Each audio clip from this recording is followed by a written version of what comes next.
Welcome, everybody. Welcome to another episode of PEM Rules, the Pediatric Emergency Medicine podcast. I'm your host, Yaron Ivan, as usual. And today I have a guest on the show whose skills can probably be very useful for many of us physicians. Today I'm going to have a discussion with Joshua Washington, who is actually a physician coach in Florida. He's someone that I've known for a few years, and he is someone that has helped me personally be a better communicator and do the right thing for my patient medically while communicating it better to the patient and the parent. All of us physicians, clinicians, especially in the field of pediatric emergency medicine or emergency medicine in general, have experienced sometimes, thankfully not all the time, the difficult patient. The times that you think you're doing everything right, you're trying to be polite and professional, and nothing seems to work. I thought it'd be a great idea to bring Josh to the show and discuss with him how do we approach the difficult patient. So, good morning, Josh. Thank you very, very much for coming on the show. I truly appreciate your time. Let me give me just a second to introduce you to the PEM Rules listeners. So, Josh is an organizational psychologist and physician coach. And please correct me if that title is wrong, Josh, right? Physician coach. Perfect. Yeah, you got it. And Josh has helped many physicians, myself included, be better at what they do. Josh is originally from a small village in Florida called, Josh, help me out with the pronunciation. Immokalee. Immokalee. One of the greatest places on earth. Oh, sure. Absolutely. Went to college at the University of Central Florida, studying interpersonal and organizational communication before going to get his master's in organizational psychology. Josh has been a coach for over 8 years now. And if that's not enough, he's also an author. And I encourage you to check his first book, The Mentality of Success. Latest project is called Money Guide, right? For rich millennials. Is that right? That's another project of yours? Yes. We're doing some things over in the money. I love investing in those kind of things. So yes. Very nice. Welcome, Josh, to the show. How are you? I'm doing well. Thanks for having me. It's been a while since we got a chance to cross paths. So I was very happy to hear from you and come on the show and see if I can provide some value for your listeners. So I thank you. And I personally think my listeners will greatly benefit from your wisdom, which is why you're here. My first question to you, Josh, is the question I ask all my guests on PEM Rules, and I'd love to hear your aspect or your approach to that question. What do you think makes a good pediatric EM doctor? In other words, a good PEM doctor is one who does what? Great question. From my perspective and line of work, which is on the people side of medicine, I would say a good PEM understands that good communication breeds confidence. Good communication saves time, and good communication preserves energy, which I think is very big for an emergency medicine doctor. I think good communication, oftentimes, when I coach with doctors, one of their biggest fears is that what I'm teaching them is going to cause them to spend all day with a patient. And they're usually very happy to find out that it actually cuts their time in half. So I think those are three things that I would say makes a good PEM. Very good. My second question to you, and this is really the focus of what I wanted to talk to you about. It seems that in the last few years, pediatric emergency medicine, as well as general emergency medicine, or even medicine in general, has really shifted a lot. And there's now a very, very big focus on patient satisfaction, or what's called patient experience. In my line of work, in the pediatric line of work, it really means parent satisfaction or parent experience. Right. We really get graded now for how happy or satisfied our patients are. And many of us PEM physicians struggle with this a little bit because sometimes what the child needs and what you think the child needs and what the parents actually want are very different. Great classic example. A lot of parents want antibiotic for fever.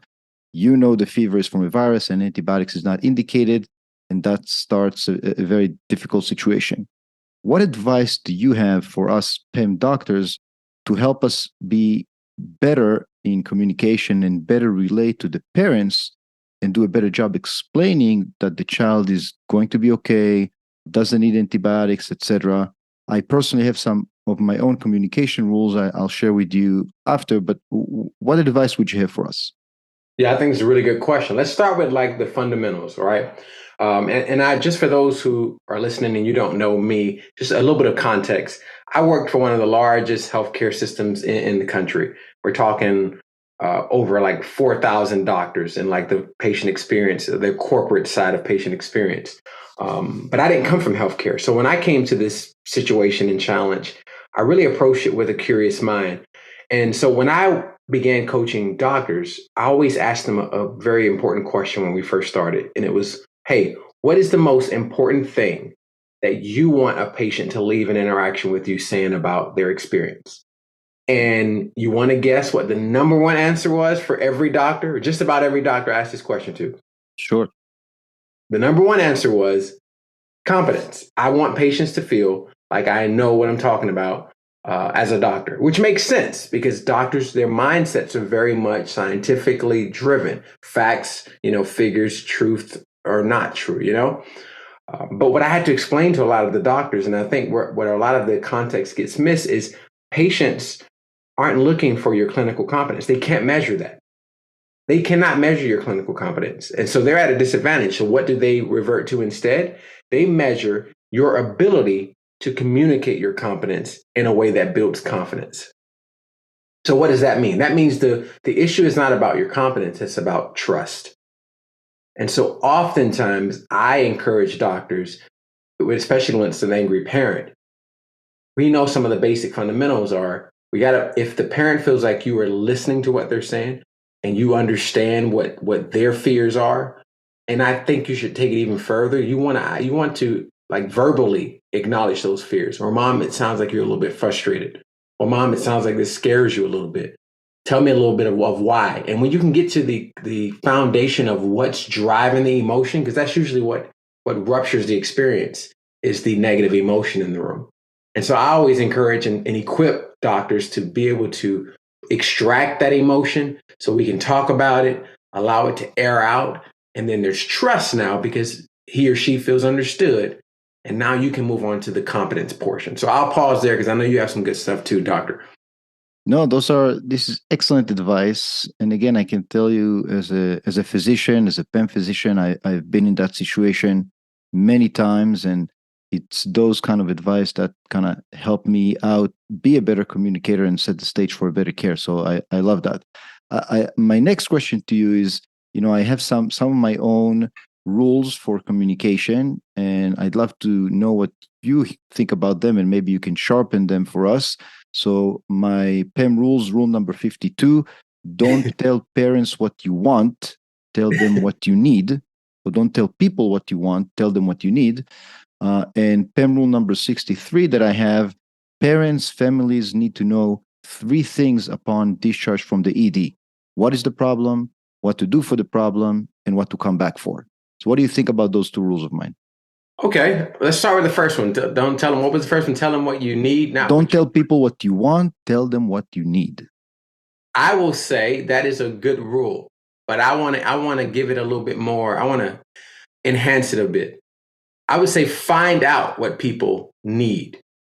Find out what they need so that you can talk about what they want. And what do I mean by that? Oftentimes, the needs are what really drive um, distance in relationships. And in medicine and life, it doesn't matter. We're talking about relationships because that's what it all boils down to. So when you can identify what the patient needs, and you can do it by simply asking, what are they looking to accomplish? What would they like to see? And doctors kind of cringe when they hear this because it comes across as concierge medicine. But you're not asking what they need so that you can actually supply that. You're asking so you can pull all the data in. And then when you're giving the competence, when you're connected and trying to explain why you're doing what you're doing, you're keeping in mind what that need was so that you don't make the patient feel like they're not heard.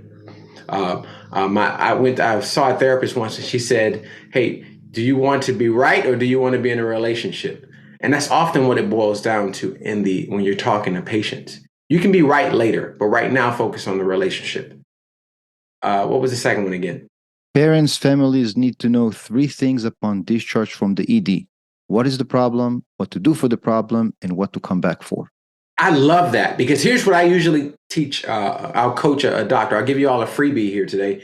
One of the things I do to kind of keep it fun and light, but also to accomplish those three things that you just mentioned, I'll tell the doctor to give the patient like a pop quiz at the end of the visit. And you can say, hey, Mr. Johnson, we're going to do a quick fun pop quiz. I want you to tell me what's our plan. Or to your point, those three things. What was the problem? What was the second one? What to do for the problem, What what to to do come for the back for. problem, and what and the third one, and ask them, like, sit back and let the patient tell you the answers to those questions. That gives you an opportunity to clear up any misconceptions or any miscommunications, and it also helps with the outcomes, making sure that the patient feels confident that they know the plan of care and they're actually going to go out and execute it, which we know is a struggle oftentimes when we're dealing with humans. Very good. No, again, a great advice, Josh. At the risk of having you repeat some of what you said, I'm going to ask you specifically. So, again, I've employed many of the communication skills you gave me, and I got to say, most of the time, I'm successful in having a good relationship with the parent and the patient. But every once in a while, despite my very best efforts, it feels like a losing battle. The mother is upset, yelling, and I can't seem to work around it. Any advice you have for us PEM physicians with dealing with this particularly exceptionally challenging situation or difficult parents or patients? Man, this is such a great question because I think this is where I, from my experience coaching doctors, that they get hung up the most. One time I was working with a primary care physician, and we were running late into the next visit. We were running late because this doctor actually went into the schedule and made room for a patient that was late or couldn't make it. So made an exception, right? Went into that room, had a bad experience, and now was running late to the next patient, and felt really like deterred about it. Felt really distraught about it. And so we stopped for a second after that visit, and I had this conversation with the doctor just to explain, hey, you got to give yourself some grace. There is no one on earth that gets every interaction right. And you, as a doctor, you're not going to get every interaction right. So, what would I say when you're having that patient that's just, you could give them the cure to cancer and they'd be like, not good enough? You have to give yourself grace and just let that one go. Don't beat yourself up. It doesn't mean you're not competent enough. It doesn't mean your communication skills aren't high enough. It may mean that that patient is not at a place of awareness or at a place where they can even receive any productive communication. And so sometimes you just have to take that L and take that loss and move on. And I think that's something that's hard oftentimes for doctors to accept because it feels like a failure, and it is a failure, but it's not the end. It's not the all be in, because you will have other opportunities to, recover and recover successfully. But some of them you will not recover successfully, and that's okay. All right, that's very good. I agree with you. The way I explain it to my residents and my trainees is, if you went to college or grad school or even med school or any environment you'll be, an A minus is really okay, or a B plus is okay. So if I'm successful in 90% of my interactions, which is an A minus, I think that's okay. So I agree with you. Thank you for saying that. Thank you for saying that. Yeah, it's definitely okay. And I think I have to say this too. A part of it is a lot of the systems and administrative partners that doctors are partnered with sometimes can add the pressure and the constraints that make a doctor feel like they have to get every interaction right. And I think one of the most satisfying and freeing things is when we sit down and we look at the data and I show them, hey, we're not measuring perfection here. We want to measure your habits and get these communication techniques into your daily, and the numbers will play out in your favor at the end. So what you're saying, you'll get 90 to 95% of these right. And that is what we're aiming for. All right. So again, thank you for saying that and helping us physicians feel better about those situations. But again, because you're here and you are a super communicator, give us some practical advice in dealing with those parents who are just, you can't have it. Yeah, absolutely. Something I created And through my work over these years, I want to give people a method they can use. So if you're listening and you have the opportunity to, I want you to write something down. I came up with a method called micro conversations, which just simply means that each conversation we have leads to a bigger goal, right? The bigger relational goal. So the micro is an acronym. The M stands for mood. Anytime you're walking into a conversation, you want to, whether it's at work or out of work, right? This works. You want to check your mood first. You want to make sure that you are in a what I call sober mind. And if anyone's ever drank a few drinks, you know when we're not in our sober mind, we don't really have sober thoughts, right? Our actions, our emotions can be a little bit more fluid. We can be triggered a little bit more easier. So you want to just make sure your emotions are sober. Maybe you had a long day on the floor, in the emergency room, and you might just need to take a second before you go into this next visit because your emotions are a little bit up and you might be a little bit on edge. So M is mood. You want to check your mood first. And if that is sober, going into the room, you always want to take just kind of a mental note of what's the mood of the patient and in the room. Because whatever that mood is, I don't care how competent you are, you're not going to get to the practical agenda until you address that mood. So if the mood is fear, if the mood is anger, if they've been waiting, for a long time and they're anxious, maybe the mood is anxious, you want to address that first and then move on to the next thing. And so that's the M, mood. The next one is I. You always want to measure or state your intent, right? Because most times you don't know the patient, they don't know you.